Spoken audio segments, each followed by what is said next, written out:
Tout ce fantasme de cinéma que j'ai, de cinéma d'action, de cinéma hollywoodien, bah là je m'en rapproche un petit peu.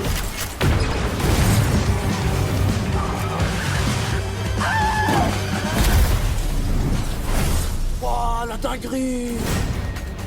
C'est le film que j'ai préféré faire de toute ma carrière, pour plein de raisons, mais aussi pour son ambition, et de me dire chaque matin, ok, là, je suis arrivé à un niveau où on me fait confiance au point de me confier une équipe comme celle-ci, un budget comme celui-là. On me laisse faire des scènes de cascade ambitieuses. Tout ça, c'était chaque jour un plaisir et en même temps une grosse responsabilité de se dire, il faut pas que je déçoive tous les gens qui me font confiance sur un film comme celui-là, de cette envergure-là. Le passage au drama avec Validé m'a permis de me décomplexer sur le fait que je peux être et que je peux faire autre chose que de la pure comédie. J'ai fait ce film qui s'appelle Sans répit pour Netflix, qui m'a aussi rassuré dans le fait que je peux être un actionneur crédible.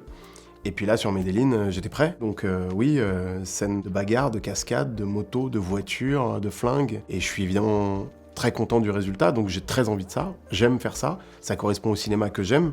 Ça correspond aussi à mes idoles de cinéma, qui peuvent être Stallone, Statham, et c'est le cinéma que j'aime, donc évidemment c'est celui que j'ai envie de faire moi aussi en tant qu'acteur et en tant que metteur en scène. Medellín, c'est la compile de tout ce que j'avais envie de faire. Tout ce fantasme de cinéma que j'ai, de cinéma d'action, de cinéma hollywoodien, bah là je m'en rapproche un petit peu, on est très loin de l'ampleur d'un film américain, mais d'un coup je m'en rapproche un peu, donc c'était un kiff incroyable, et j'avais vraiment conscience d'avoir beaucoup de chance.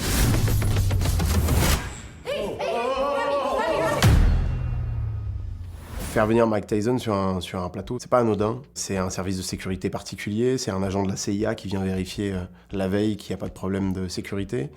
C'est l'armée colombienne qui est là pour son premier jour de tournage. Et puis c'est Mike Tyson, quoi. C'est un charisme. Quand il rentre dans une pièce, il y a tout qui s'arrête. Et toi, il faut que tu te dises, ok, il faut que je suis le metteur en scène, c'est moi qui l'ai fait venir, c'est moi qui lui ai écrit, c'est moi qui lui ai écrit ce rôle. Il faut que je fasse comme si tout était normal, alors que c'était tellement pas normal d'avoir Mike Tyson devant moi. Je me rappelle rentrer dans sa loge, échanger quelques mots avec lui sur la scène, et puis ressortir et tomber sur Ramzy qui me dit « il est vraiment là ?»